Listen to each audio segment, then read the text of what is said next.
지금부터 우리는 수억 년에 걸쳐 일어난 진화의 신비를 탐구해 보려 합니다.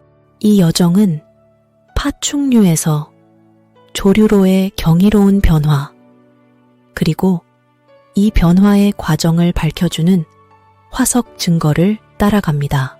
이 이야기의 주인공은 1억 9천만 년 전에 고대 파충류인 조치목과 1억 3,800만 년 전의 시조사의 아르커프테릭스입니다.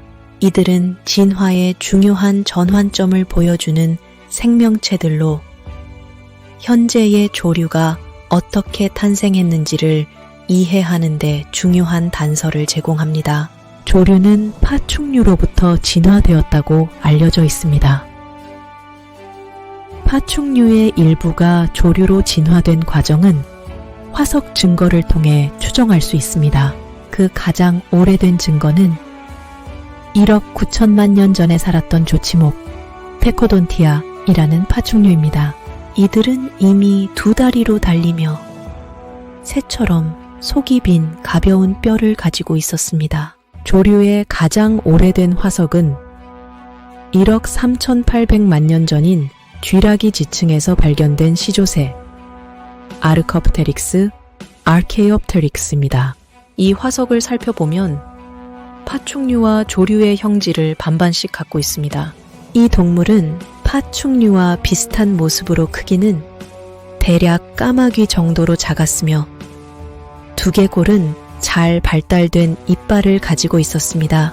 그러나 꼬리에는 양쪽으로 깃털이 달려 있었고 앞다리는 날개의 모양을 가지고 있었습니다.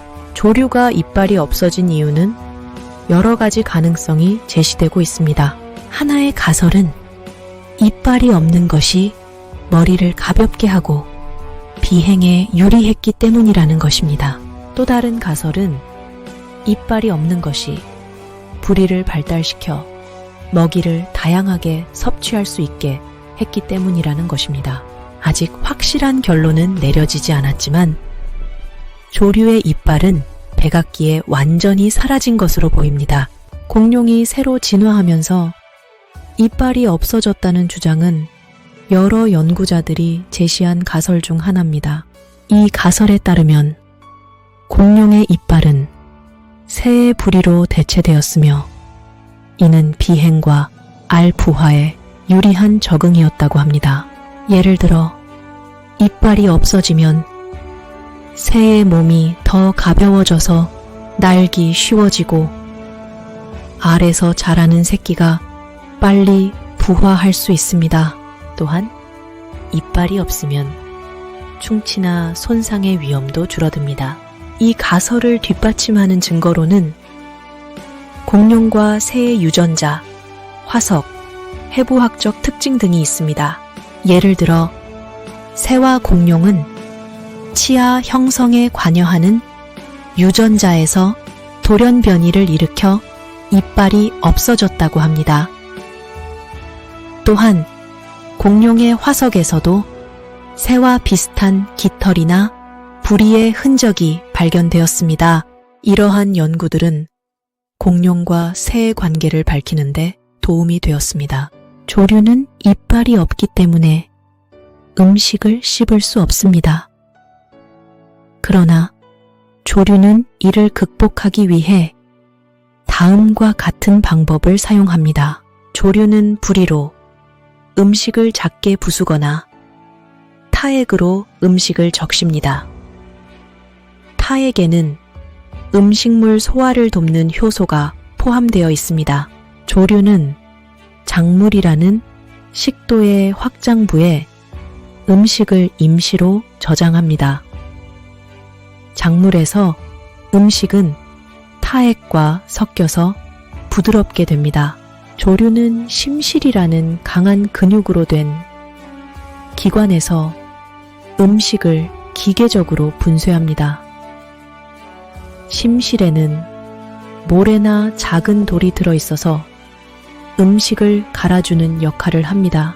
조류는 프로방식이라는 기관에서 음식에 염산과 효소를 분비하여 화학적으로 분해합니다.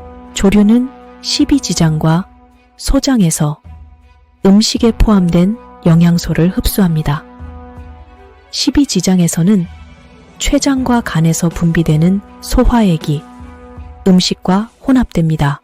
조류는 박하라는 기관에서 물과 일부 영양소를 재흡수하고 발효를 통해 지방산과 비타민을 생성합니다. 조류는 소화되지 않은 음식 잔여물을 배설물로 만들어서 배출합니다. 배설물은 고형물과 액체물로 구성되어 있습니다. 이러한 적응은 새들이 치아가 없어도 음식에서 영양분을 효과적으로 처리하고 추출하는 데 도움이 됩니다. 조류의 진화는 자연의 경이로움을 다시금 깨닫게 합니다. 이빨을 잃고 부리를 발달시키며 비행에 적응해온 조류는 생존을 위한 끊임없는 변화를 거쳐왔습니다.